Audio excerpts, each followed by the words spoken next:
In Southern California, firefighters are making progress in extinguishing a wildfire that's destroyed some 130 structures, mostly homes. For nearly 3 days, the mountain fire has blown through more than 30 square miles in Ventura County outside Los Angeles. Wind gusts are finally starting to ease, allowing some residents to return to the charred remains of their homes, while others assess what they've lost. The fire was there. There was black, heavy smoke with debris just flowing at us. And I didn't know if our neighbors got out, and my phone didn't work, so I didn't know if anybody was stuck. First it skipped us and it started burning our neighbor's house past us. We thought we were okay. Evacuated anyway, and today came back and the house was gone.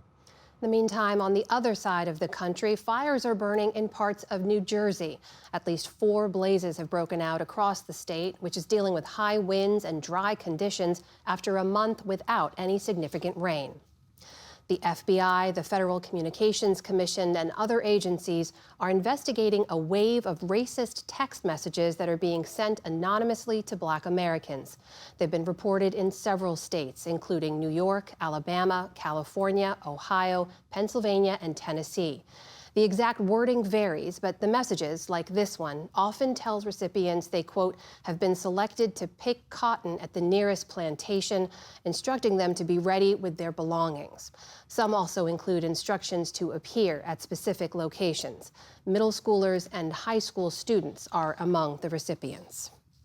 A federal judge struck down the Biden administration's effort to provide citizenship to some undocumented spouses of U.S. citizens. A district judge in Texas said the administration stretched its interpretation of immigration law, quote, past its breaking point. President Biden announced the policy in June. It would have allowed undocumented migrants who are married to citizens and stepchildren of citizens to apply for a green card without having to leave the country first. It would have benefited nearly 500,000 immigrants, but had already been put on hold and would have faced an uncertain future under the new Trump presidency. The United Nations Human Rights Office says close to 70% of fatalities from Israel's war in Gaza have been women and children. In a report published today, the UN says it's verified the details of more than 8,100 people killed in Gaza between last October and early September of this year. Of those, more than 2,000 were women and more than 3,500 were children. The report also says that most of the fatalities came in attacks that killed 5 or more people, and about 80% were in residential buildings. UN officials blame Israel's use of weapons in densely populated areas for the destruction. Given the pattern of strikes throughout Gaza, and the fact that they have not only killed and injured so many people, but also destroyed fundamental social structures and support networks of Palestinians in Gaza, they raise serious concerns that Israeli forces have intentionally attacked the very basic fabric of Palestinian society. Israel says it's been targeting Hamas militants in Gaza after Hamas's October 7th attack last year, in which 1,200 people were killed and more than 250 taken hostage. The Justice Department unsealed criminal charges today in a murder-for-hire plot to assassinate President-elect Donald Trump. The complaint alleges that Farhad Shakeri was tasked by an Iranian official with formulating a plan to surveil and then kill Trump in the weeks before the election. Shakeri has spent time in American prisons for robbery. He remains at large and is believed to be in Iran. Separately, a Ukrainian official tells PBS NewsHour that Elon Musk joined a phone call this week involving the president-elect and Ukrainian President Volodymyr Zelensky. The official said that Zelensky thanked Musk for his Starlink satellite service, which provides internet access in Ukraine. On Wall Street today, stocks closed out a blockbuster week with modest gains.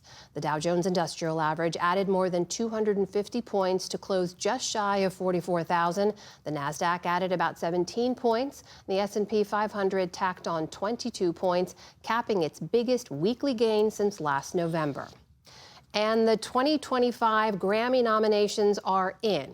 Beyoncé leads this year with 11 nods, making her the most nominated artist of all time.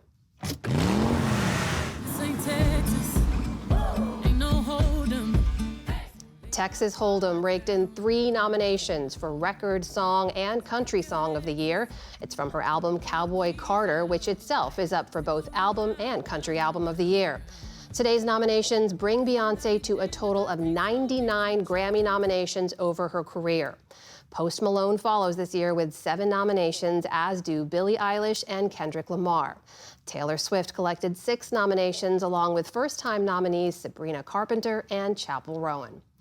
And we want to bring you the story we've all been talking about in the newsroom today. A police chief in South Carolina says there is, quote, almost no danger to the public after 43 monkeys escaped from a medical research compound.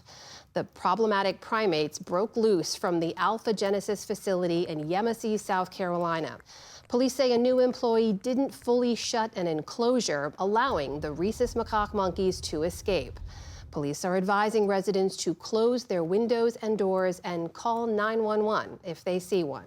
Still to come on the NewsHour, how Americans' views on female leaders played into this year's presidential election. David Brooks and Jonathan Capehart weigh in on what's ahead with Trump elected to another term. And the fashion industry tries to preserve artisan craft work after clothing factories move overseas.